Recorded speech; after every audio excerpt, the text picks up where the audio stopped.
The year is 1901. Queen Victoria is dead. You must do a podcast, year by year, event by event. I'm afraid it is the only way to save humanity.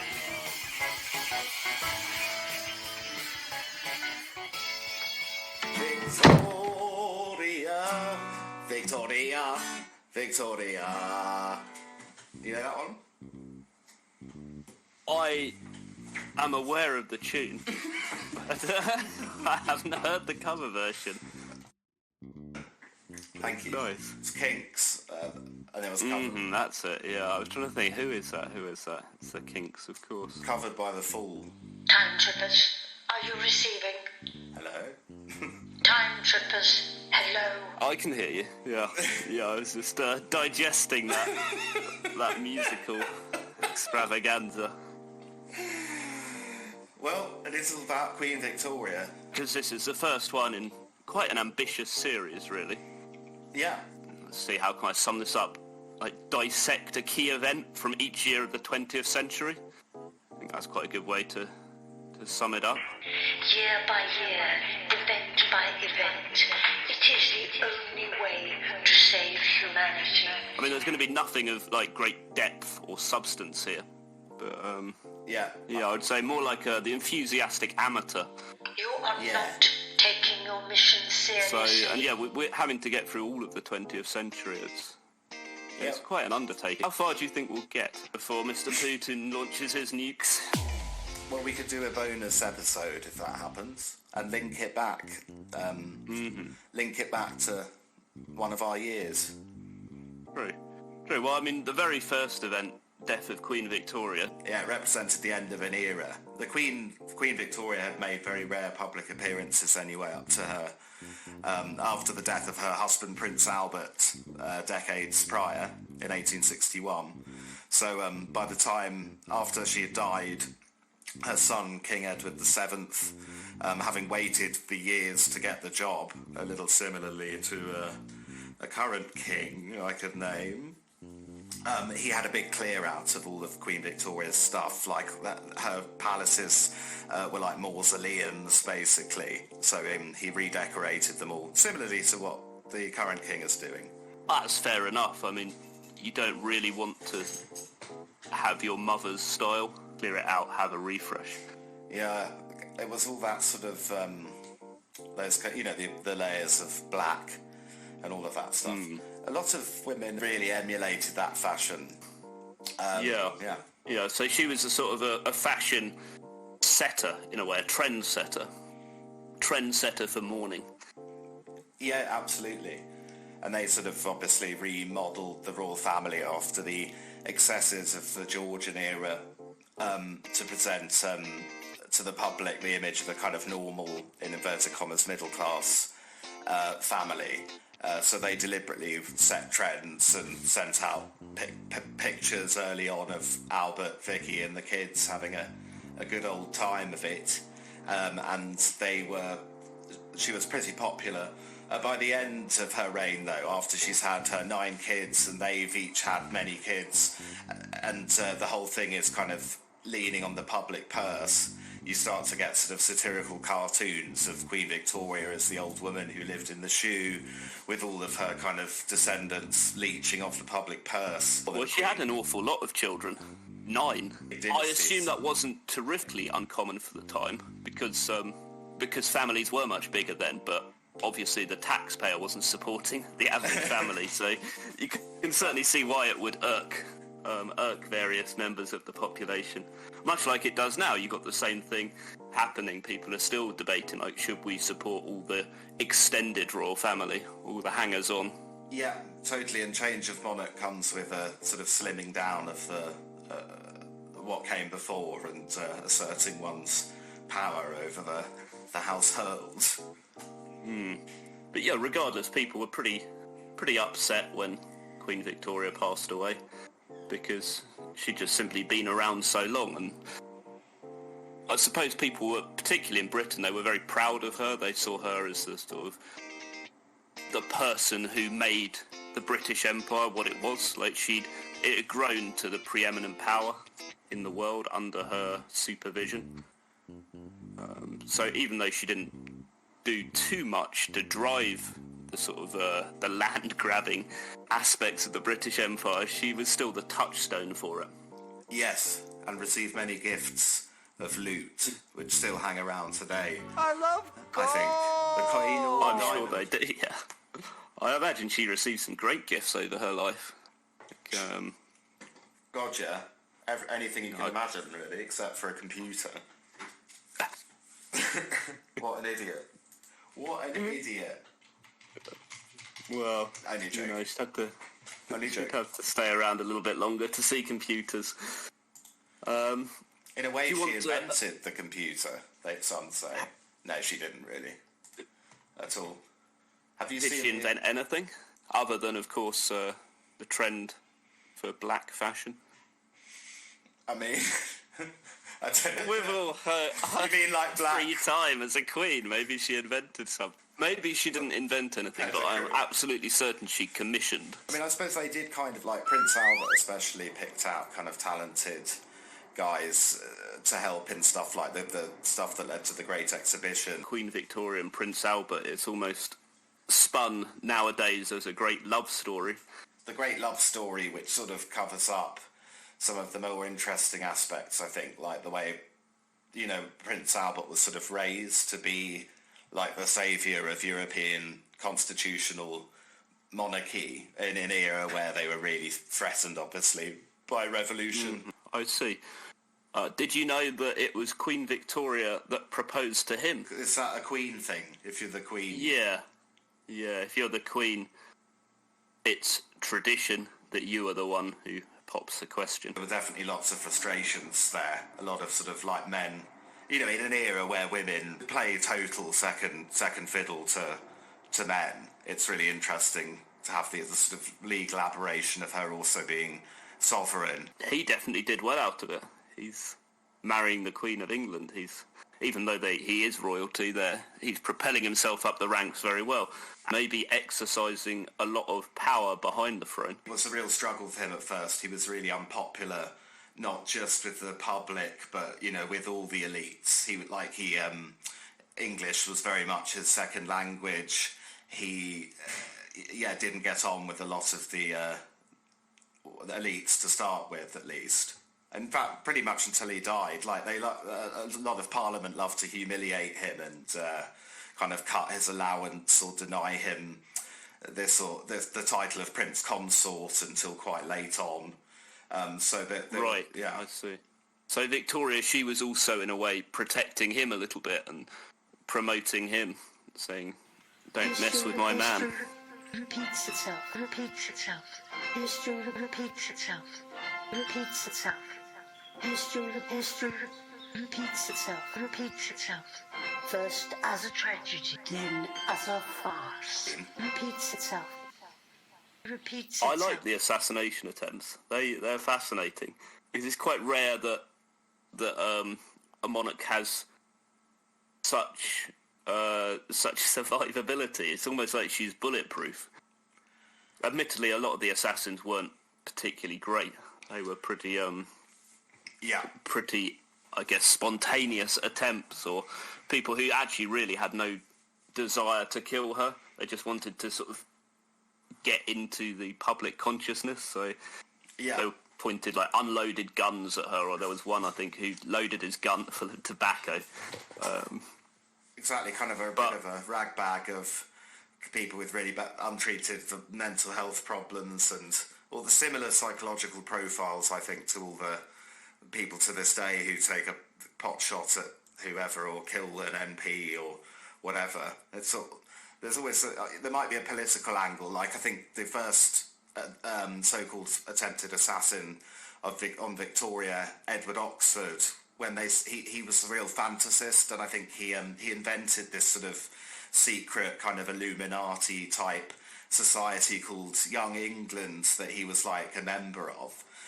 So when they picked up Edward Oxford, who, as you say, I think there's still there was debate continued over whether the gun was even loaded, or the police went through his things. They found these papers for this made-up society. The Lord Chancellor himself and everyone all interviewed Oxford and were trying to work out what this kind of treasonous society was all about. So they, at the time, the only punishment for such a crime was of high treason. High treason had to be punished sort of by hanging, drawing and quartering. So it was because of that first assassin that they brought in the charge of high misdemeanour. Yeah, I'm actually surprised that all of the assassins escaped with their life. You would have assumed that in that day and age, targeting the monarch, the most important person in the whole of the British Empire, would be met instantly with death. Yeah, that's very true, and there's a really good book on it called Shooting Victoria, where it sort of tells the social history of the age alongside Victoria's life, with each assassin revealing a different facet of it, and how the criminal justice system changed over that time as a result of a lot of these. None of them were killed, not one of them. I don't think one of them was. No, there were maybe a couple who were meant to be executed, but then quite a few ended up in asylums, including the first one that you mentioned, Edward Oxford, and quite a few ended up being deported to Australia. Yeah, so did Oxford I'd say get off lightly, but not really. Yeah. But I enjoy the last one particularly, though. The chap who attacked her with the cane. I think he was probably the one who got closest. But yeah, he one day just sort of marched up to her and whacked her over the head with his cane, and she was protected by the wiring of her bonnet, so they say. Okay, so it acted like a helmet. Yeah. Well, yeah, it really did. I think because he got a good old bash at her. As you say, I think that's the only time she got actually struck by anything. Otherwise, usually it either missed, or in the case of one of them, they were hiding it. The assassin had a shot at her, and then she said while she was riding through the park, and she was like, let's just go back through the park and see if we can draw them out. And there were policemen everywhere at this point, lying in wait, trying to track down the assassin. Then a policeman spotted the assassin with the gun. Then Queen Victoria went past in her carriage, at which point the policeman saluted rather than apprehending the assassin. So the assassin got another go, which he thankfully didn't succeed in. Accursed royal protocol getting in the way of his one job. And so, tell us a bit about John Brown. Who was he? If you've seen the film with Judi Dench and Billy Connolly, he was Billy Connolly, a Scottish servant, a gillie from near Balmoral. Obviously, I think Prince Albert and Queen Victoria bought Balmoral and sort of invented the kind of royal myth of them being these sort of native Highlander kilt wearers and so on. Okay, sort of proves a great influence in Victoria's court and was actually quite a big bully. I think him or his brother even beat up Leopold, the youngest son, who was haemophiliac. So no. It all becomes a bit like, Succession, especially after Albert's dead and all the kids grow up and Queen Victoria's trying to control them and sort of matchmaking them. She was also buried with a gold wedding ring that belonged to Brown's mother, and she'd worn this constantly since his death. And she'd left instructions that a lock of John Brown's hair be buried with her, along with a photograph and some handkerchief of his. Oh, there you go. I don't know whether it was a used handkerchief or not. Maybe that's what she kept as a memento, because she was really, if she was devastated about Albert, it just seems to have been compounded by the death of John Brown. I think there are a lot of diaries, especially from that time, that her daughter, I think Beatrice, was ordered to destroy, because obviously Queen Victoria was a really prolific diarist, but her daughter destroyed a lot, and actually I think she rewrote a lot of them as well to remove sort of compromising information, of which that, I mean, it seems pretty likely that that was a romantic relationship of some kind. Indeed. Well, one of Victoria's daughters could be the same one that you're suggesting here. She was actually joking about Mama's lover. And the Duke of Edinburgh, who at that time was, or who was the Duke of Edinburgh at that time, he was the Queen's second son.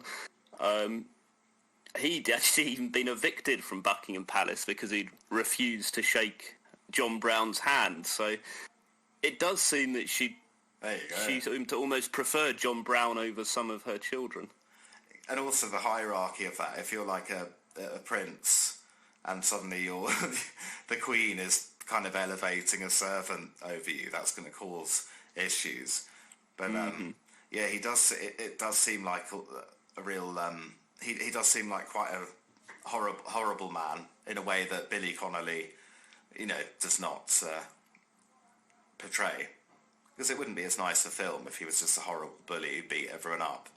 And then Judi Dench, of course, played Queen Victoria again years later for the, I can't remember what it's called, Victoria and Abdul, about the second sort of servant relationship she had with the Munchie. I can't remember his real name. Abdul. He was called Abdul Karim. Yeah. It was a sequel of sorts then, with Judi Dench reprising her role. Yeah, like a soft reboot. I'd call it. Reboot. She's Queen Victoria's lover, the return. Most historians agree it was pretty platonic. But as long as she had this close relationship to them. Were they there, hidden in the wardrobe? There are the historians, yeah. The historians, the historians specifically who style themselves as like royal historians. I've seen loads of Queen Victoria documentaries where suddenly these really strange, like wizened men pop up and say things like, Queen Victoria did not enjoy being pregnant and she was a terrible mother. Or she's a terrible mother. And you're like, bloody hell. They seem to get a bit turned on by the real Queen Victoria. When she died, she was a terrifying fat old woman. They've got statues of her all over London. Her children, who were terrified out of their wits, didn't want the world to know that this was a woman who was through and through sensual, romantic, passionate, beautiful Lord Melbourne. Well, Lord M, as she called him, he'd had a scandalous life. His wife, very famously, had run off with Lord Byron. He'd had a string of affairs. Everybody knew he had slightly weird sexual tastes, but they haven't put that into the series. I mean, he liked spanking little girls' bottoms, basically. Oh, okay. Sorry, I shouldn't say that on daytime telly, so sorry. But yet, viewers forget I said that. But anyway, I mean, he was once was is lost.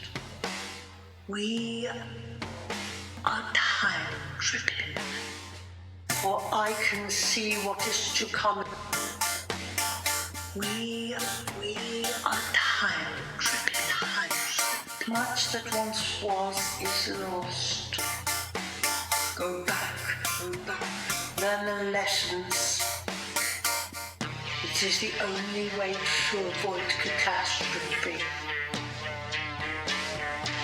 So it means, I think, that it's not just the country in 1901 who are kind of feel like they've had the rug pulled out under them and how can we carry on without Queen Victoria, but probably the new king as well. All of her kids and their marriages off and their little dramas all end up feeding some into the kind of soap opera that defines the outbreak of the First World War. So you've got sort of the Kaiser himself. Kaiser Wilhelm is present at Osborne House in 1901 for the death of Victoria. I believe he finagled his way in even through a sort of corrupt doctor. And they didn't want he him wasn't there. technically allowed to be by the bedside then. No, I don't think he was invited. Actually, like all the family scrambling to get there, everyone sort of wants to be there because it's such a big historic moment. I think her son as well commented when he finally went in to see her. Her eldest son commented that he'd never seen her in bed before. I think in his entire life, and it was really strange suddenly seeing his mother in bed. Where would he have expected her to be? I don't Like think, I she don't was think on he her was. deathbed. I don't think he was surprised that she was in bed, but in his entire life of 60 plus years, he'd never seen his mother in bed. He'd known she'd been in bed because she had a bedroom, but he'd never, like, you know, you've got kids. Have your kids seen you in? Have your kids have seen you and your partner in bed? Your wife? Yes, Yeah. very often, because unlike a royal household, we don't have servants or wet nurses to give them breakfast. It would be wet nurses now. No, but I mean, when they were little, if they woke up, they might toddle into the bedroom. So Bertie never went toddling to Victoria. We can assume. Just... The bedroom was her place and her place alone. Exactly. So imagine all you and your 9 kids would have been sharing the bed if you were in, like, the working class. That's true, because we are mere serfs. But I imagine, and this is just pure speculation, if you're aristocracy, probably it was quite normal to not see your mother in bed. And you see the similar things. The bedroom would have been a sacred space. Do you think that Victoria was liked across classes? Like, would the working class have admired her as much as the aristocracy, and did the middle class equally see her as someone to look up to? You've got the working class who are just going to blindly say, God save the Queen, whoever it is. Or you've got more like the kind of rise of the labour movement and agitators and Chartists. But by the end of her reign, lots of criticism, especially from, like, Ireland and so on. Mm-hmm. I've actually got a nice little quote from someone, a funeral spectator. Would you like to hear that? Yeah, from a funeral spectator. A funeral spectator, yes. She would have been watching the funeral cortege go along, I think when it was in mainland England, so her coffin had travelled from the Isle of Wight, from Osborne House where she died, across the English Channel to mainland England, and then made its way to London, and all along this route people were lining it, and a certain Mary Headlam, she says, "One cannot imagine England without her. It seems if it will be robbed of half its glory when one looked down on the crown and sceptre and the royal robes, it seems so hard to realise she had laid them aside forever, and that her great and glorious reign was over." There you go. Could have been written in last year, that. It does, yeah, there's lots of parallels. Particularly this idea that that she was the one who was, you know, the figurehead of this empire, the figurehead of the royal family, and now that she's gone, it's hard to imagine what comes after.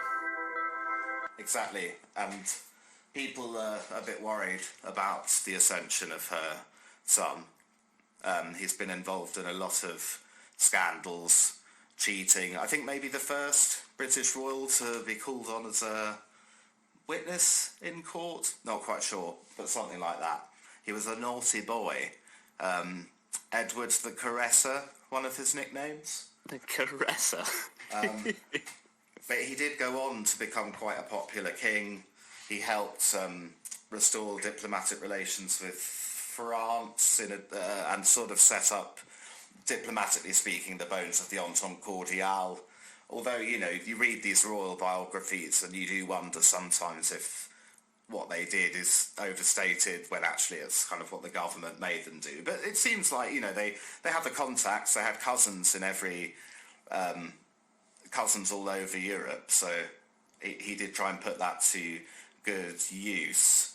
Mm-hmm. Yeah, you can certainly draw on a good diplomatic network. I mean, the aristocracy, I think, did exert a much bigger influence 120 years ago than it does now. It's not like anyone would take seriously just someone who's born rich, but back then it was, just part of the way that the system worked. If you're a royalty or in any way linked to royalty, you can definitely exert your influence behind the scenes. And, you know, politicians they still were the ones making the decisions, but often they would be backed or funded in some way by these very rich families. Hurry, time trippers. Finish your mission and return to the mothership for your debrief. There's an alleged recording of Queen Victoria's voice. Okay. I imagine that was very new technology. We talked a little bit earlier about how there were pictures of her, so that must have been the first time that a monarch, a British monarch, had their picture taken. And assuming that this recording is true, the first recording of a British monarch. Exactly, which otherwise would be King George V, I think. What was the recording of? Was it of her fabled sense of humour, her telling a bawdy joke, perhaps? Well, when I say it's a recording of Queen Victoria, nobody knows. Like, it's said to contain her voice. It's from, like, an early version of the, what was it called, the graphophone, like a wax cylinder, recorded in 1888. So I'm going to try and play it through the thing. So it's not confirmed as Victoria, but I think... People like to think it's Victoria, though. That lends a recording more credence, more hype. And it was demonstrated in 1888. Oh, can you hear it? No. Can you hear it? I can't. Maybe we have to add that in post-production. I'll send you the YouTube link.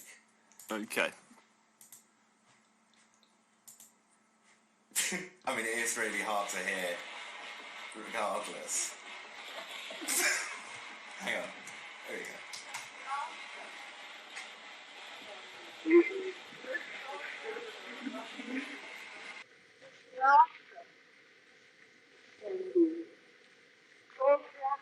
It plays it a few times, then restores it, and then at the end, the YouTube guy that has come up with what he thinks Queen Victoria's saying.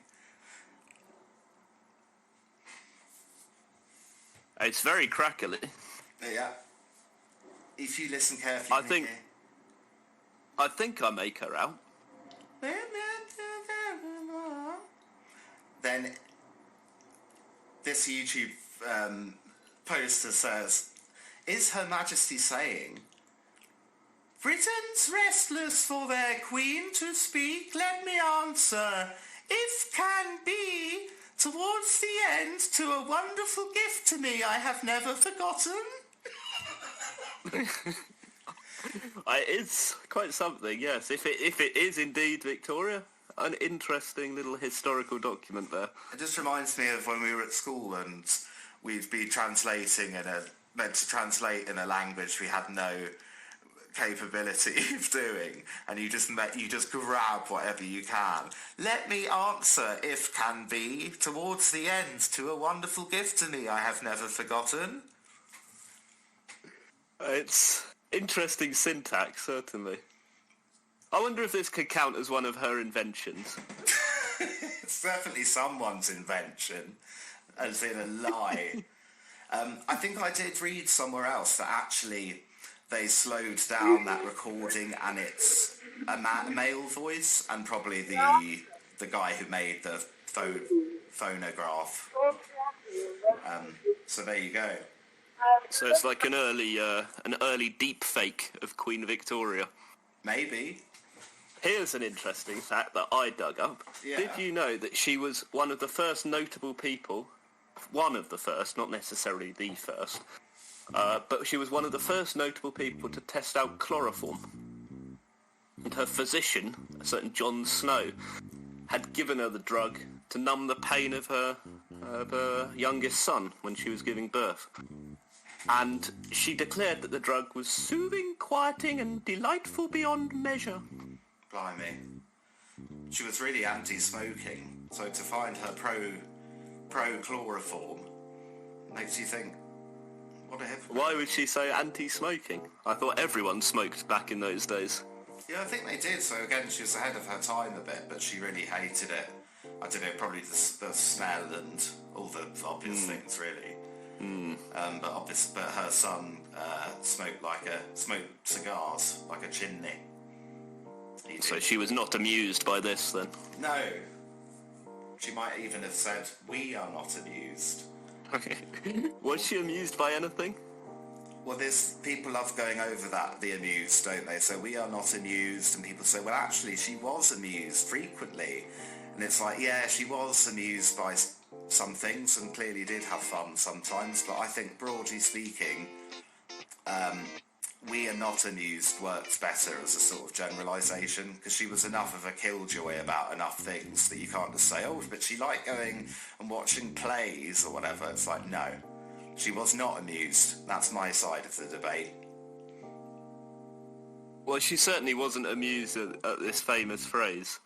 Apparently it was someone who told a risque joke, and she didn't think it was appropriate at the time. Oh, really? Because... yeah, I'm trying to figure out. I should have actually done some more research on this, but I'm pretty sure it was in the sort of company of one of her granddaughters, and someone told this risque joke. Unfortunately, it's not on record. I would have loved to know how risque it was. But she looked at him icily and said, "We are not amused." I think it's so apocryphal that we are not amused. I'm just having a quick check. Sorry, nothing against. No slur on your honour, Johnny, but I do want to find out how amused she was, or how not amused she wasn't. I mean, I've heard that she did like jokes, that she was known to laugh, and I've even got a picture of her grinning. I tried to describe it, but she's in her bonnet, her big bonnet. Yeah, I know that. And she's cracking a little smile. I like that one. Which you very rarely see. Of course, she's got a big smile, and speaking in an interview in 1976, this is from History Extra, Victoria's granddaughter Alice said that Victoria herself told her that she never uttered these famous words at all. She had a wonderful laugh, yeah, and Grandmama often laughed till she was red in the face, and even till she cried. Oh dear. Doesn't sound amused. She was only human. Everyone laughs, yes. Even the dour Queen Victoria. Well, her voice was universally admired for its sweet bell-like tones, and she shrugged her shoulders when she laughed. Well, I suppose that does match up with the recording. That's got kind of sweet bell-like tones. If I had to describe it as anything, I would describe it as bell-like. That's the first thought that came to my mind. But because of the wax cylinder quality, it sounds like that going down through a train tunnel.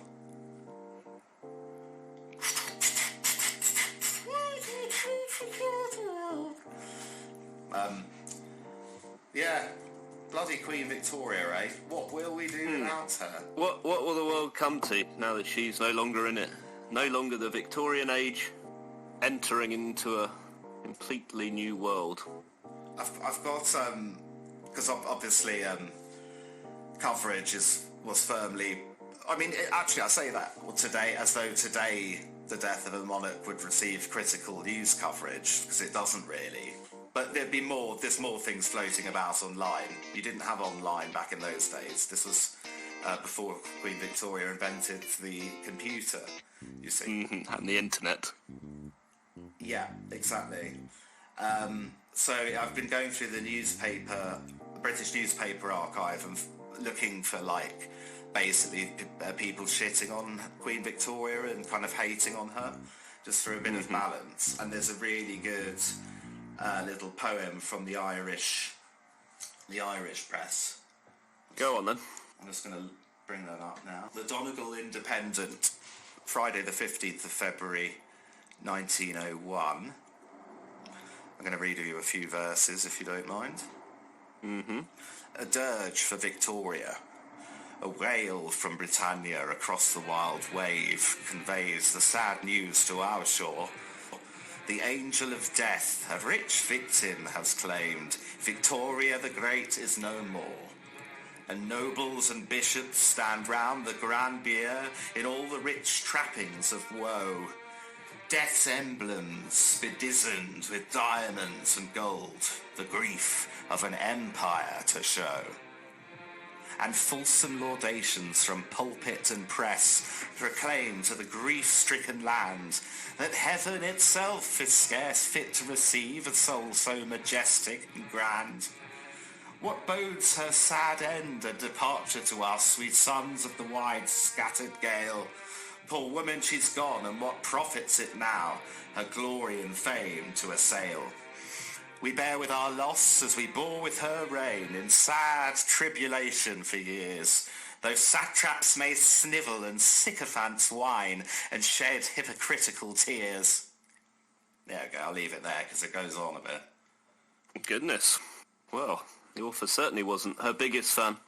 Exactly, I mean, we're in Donegal here, so Ireland, no love lost, for reasons we probably don't have time to go into.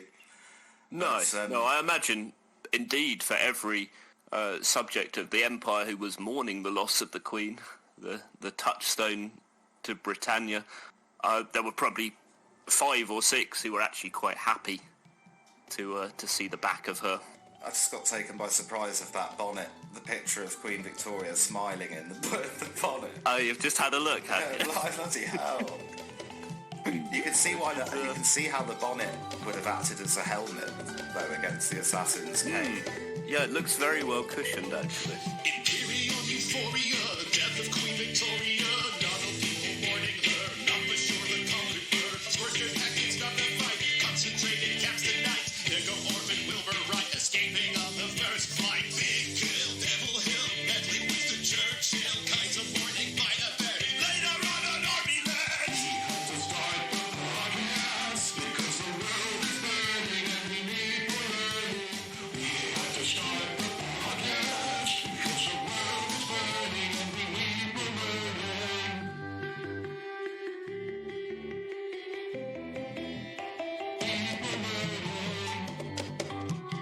She didn't like breastfeeding as a concept. No. In fact, one of her daughters was breastfeeding, and she made the quite cruel remark about her likening her to a dairy cow in the Windsor Dairy. I mean, I So suppose... presumably none of her offspring were weaned on the tit. They would have been given straight to a wet nurse.